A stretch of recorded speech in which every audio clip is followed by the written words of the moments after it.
Welcome to Down the Dopamine Hole, where random subjects are forced to hold hands until they get along and then tied together with a psychological concept.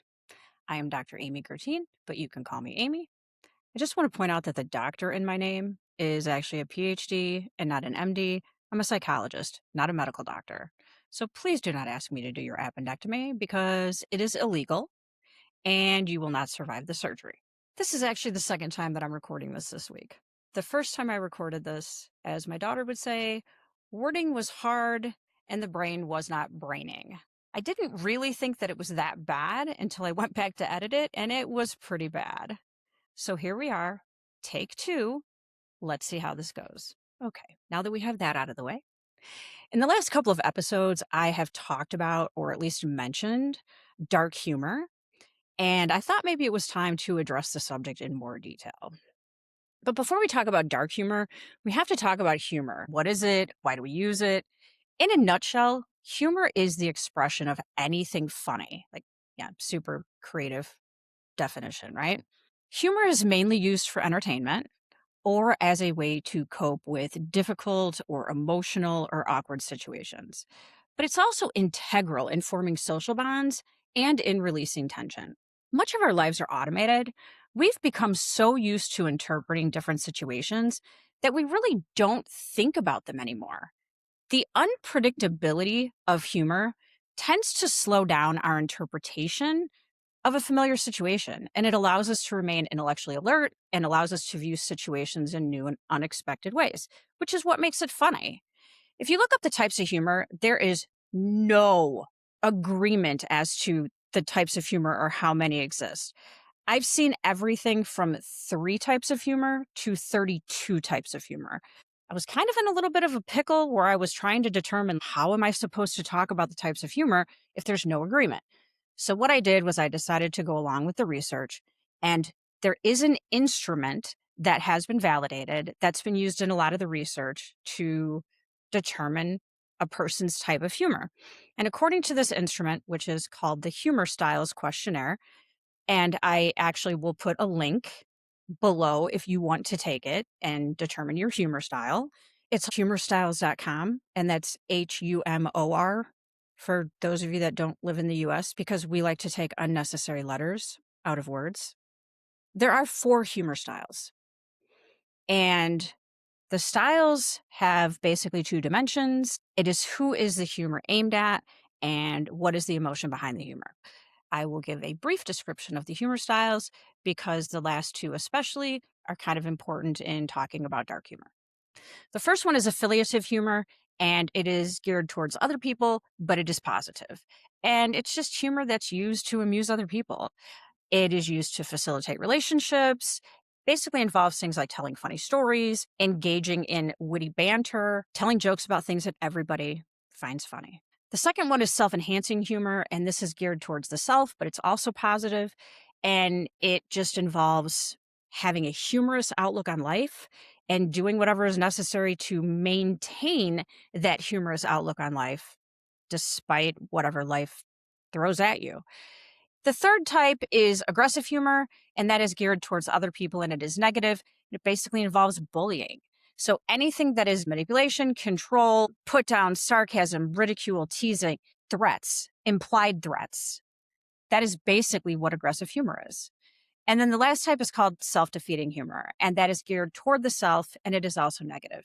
And that is either disparaging humor, so putting yourself down, allowing yourself to be the butt of other people's jokes in order to amuse other people. Self-defeating humor tends to be related to a lot of mental health issues. It tends to be related to neuroticism, tends to be associated with low self-esteem and with pessimism. There was a study that studied what is called the dark triad. And the dark triad is a trio of personality disorders that is made up of narcissism, Machiavellianism, and psychopathy. Although all of these traits have some differences, there are some things that they have in common. They are all highly arrogant, they are highly manipulative, and they have very low levels of empathy. The research found that the aggressive style of humor has the highest correlation with the dark triad. In terms of self-esteem, the same research also found that those with the lowest self-esteem used self-defeating humor followed by aggressive humor. So it kind of pans out with what the original research on the humor styles showed. However, and there's always a however, there have been multiple other research studies that show that not all self defeating humor is negative, like the original research on the humor style showed. In terms of self defeating humor, the thought was that self defeating humor resulted from a person's existing negative self concept. And in cases where people use self defeating humor often, they do tend to go overboard with their negative self talk, or they allow themselves to be the butt of other people's jokes. And in terms of this may be a result of their already existing negative self concept. However, when people use self defeating humor occasionally, self defeating humor can actually increase self esteem. It can change our perception of the problem. It can improve problem solving. It can help us accept the problem. And in that way, it can actually turn self defeating humor into self enhancing humor. Now, let's talk about dark humor and what dark humor is. Dark humor is basically taking taboo subjects and treating them with amusement. The paradox of the dark subject and then the amusing way that it's used is really what makes it funny and what makes it appealing to so many people. So, where does dark humor come into the humor styles and where does it come into regular humor, if you will? Dark humor is generally associated with aggressive humor or self defeating humor. And there's some research that actually shows that this is true. It tends to correlate with negative beliefs. It tends to correlate with negative thought patterns, with mood disorders, with negative personality traits, and with low self esteem and pessimism. But just like using humor, regular humor, can help us to change our perception of the problem, dark humor can actually do the same thing. When we laugh at dark humor, we're not laughing at the subject itself. We're laughing at the incongruity of the association that's made by the dark subject and then the actual humor that it's causing. And quite often, we also laugh at dark humor because we identify with it. Another reason that we use dark humor is to deal with an unpleasant reality. Using dark humor allows us to develop a healthy distance from the problem that makes the problem easier to deal with.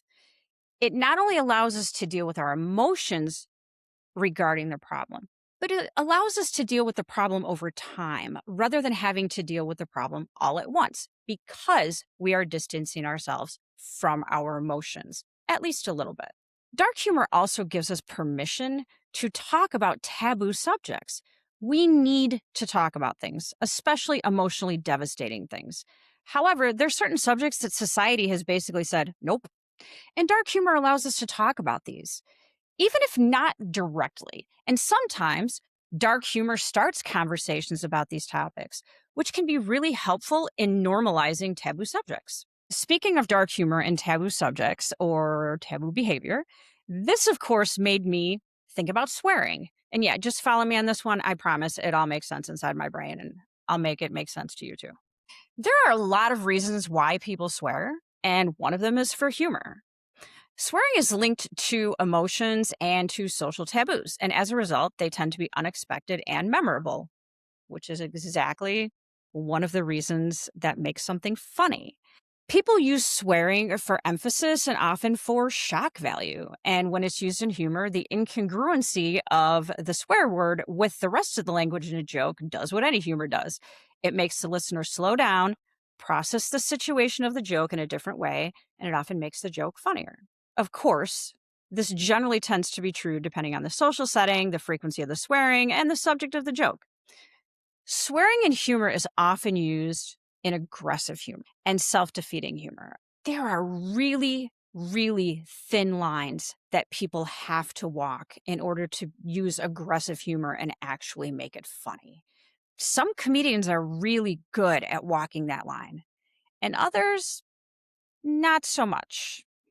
When we use self-defeating humor in order to make other people laugh, We don't quite have to walk such a thin line, but you need to be very careful of who you make fun of.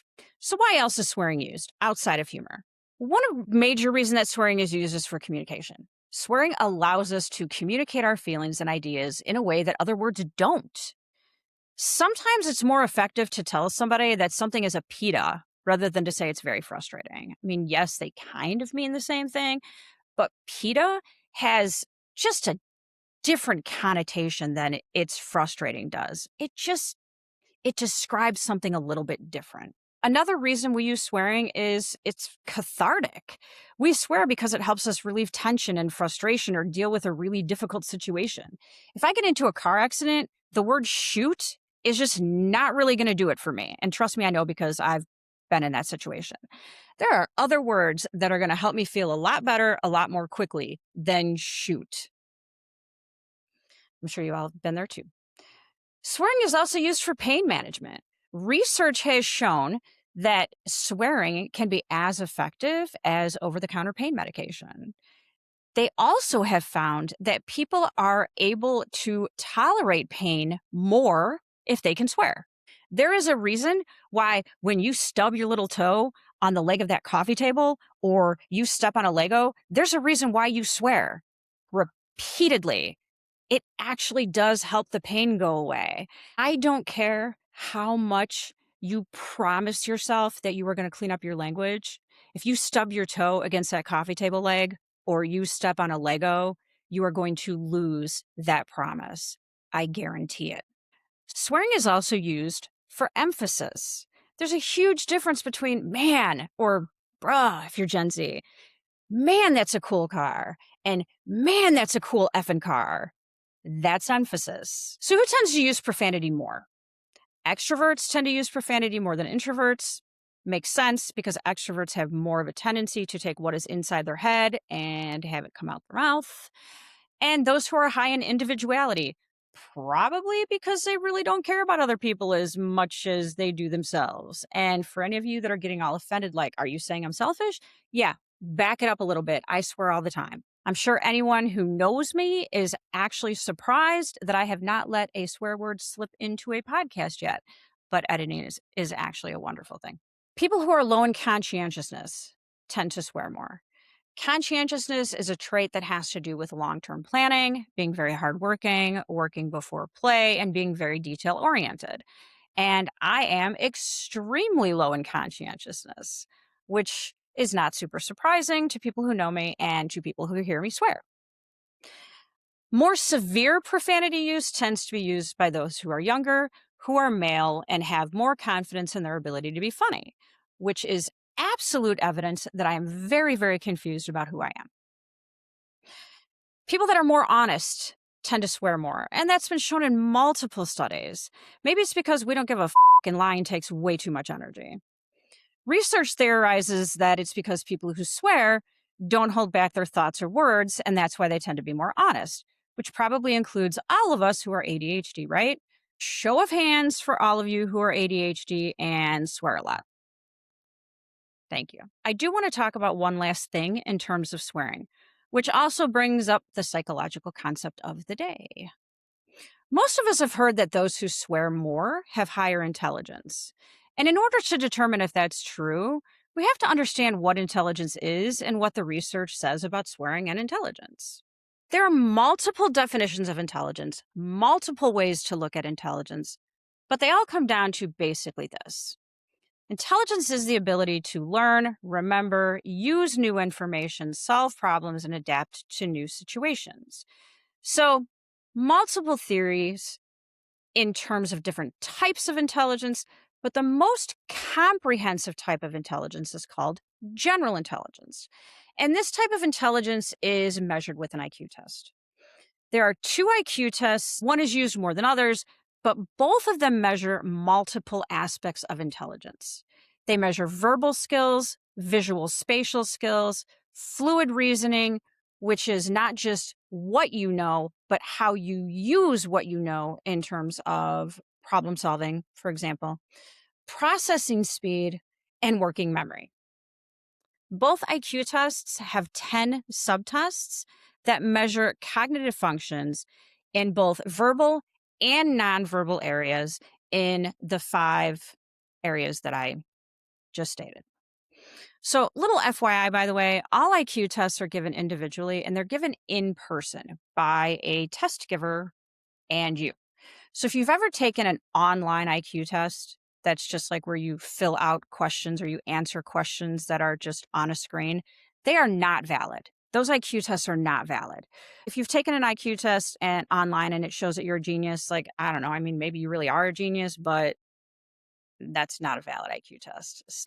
If I've just killed all of your hopes and dreams, I apologize. Here's what the research does say about people who swear more.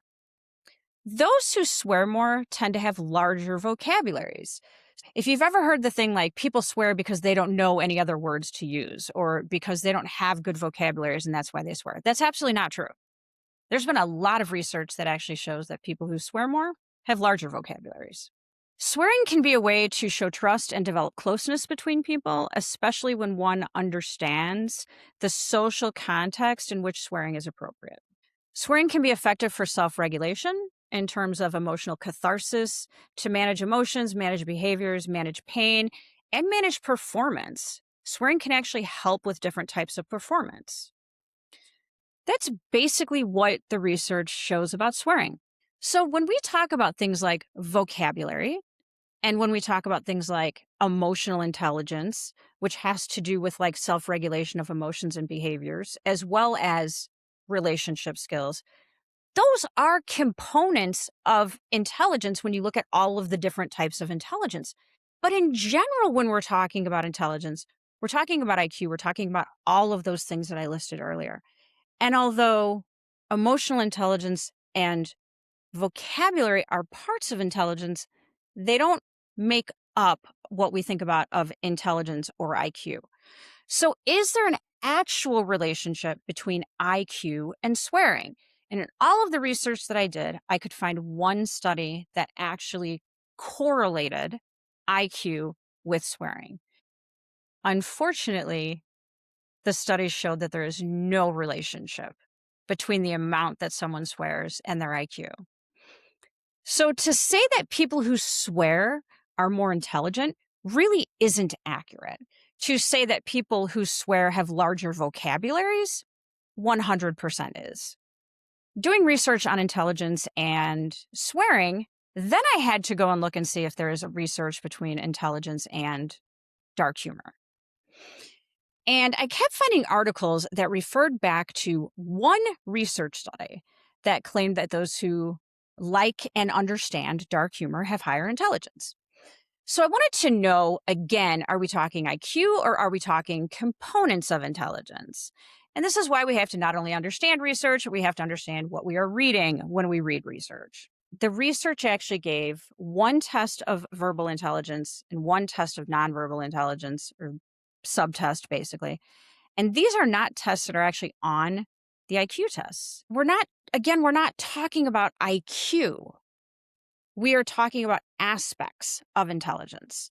So what they did find, based on the verbal tests that they gave, they did find that people who appreciate dark humor do have better language abilities. They also found, based on the nonverbal tests that they gave, that people who appreciate and understand dark humor have faster processing speed. But you have to remember that those are 2 things of the 5 that are actually measured on an IQ test. They also found that a person's existing mood determined whether they found something funny or not. Remember that the original research that we talked about on the humor style questionnaire said that it's a person's existing self-concept that determined the type of humor that they used.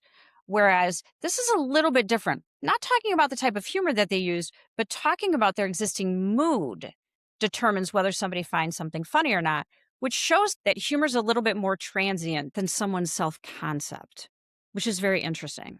They also found that people that were able to see dark humor as a playful fantasy rather than aggression toward other people found dark humor funnier. And yes, They did find that people with higher education levels found dark humor amusing, which was one of the things that they were looking at. So, dark humor and swearing unfortunately get a bad reputation. But honestly, they can be signs that you have really good language skills. And dark humor actually takes some mental gymnastics to twist something uncomfortable into something funny, which shows faster processing ability. And swearing, it's basically the seasoning of language.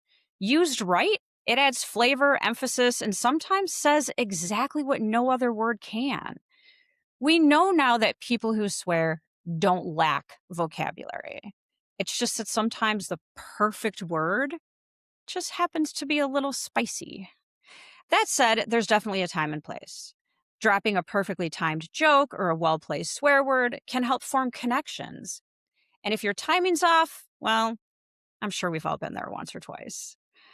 That's where emotional intelligence and language skills come in, knowing your audience and being able to read a room. People who can switch it up from casual and funny to serious and professional, they're basically language chameleons. So, yeah, dark humor and swearing aren't just chaos. They're a weirdly impressive mix of creativity, timing, and just knowing when to chill. One more thing before I sign off. The Guinness World Record for the animated film with the most profanity was the 1999 film South Park. Bigger, longer, uncut. It used 399 profane words in 81 minutes, which averages out to 5 swear words per minute. So please don't bother me tonight. I have plans. That's all I have for today. Thank you so much for spending your valuable time with me. My goal is to put out content every Sunday. If you liked what you saw or listened to, hit all the buttons, just all of them. And if you really liked it, share it with everyone you know, even strangers on the street. Feel free to comment. I'm lonely.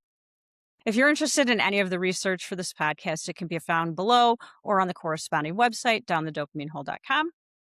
I hope you learned something new and enjoyed your time down the dopamine hole. Be safe, take care of yourself, be happy, and most importantly, keep it weird.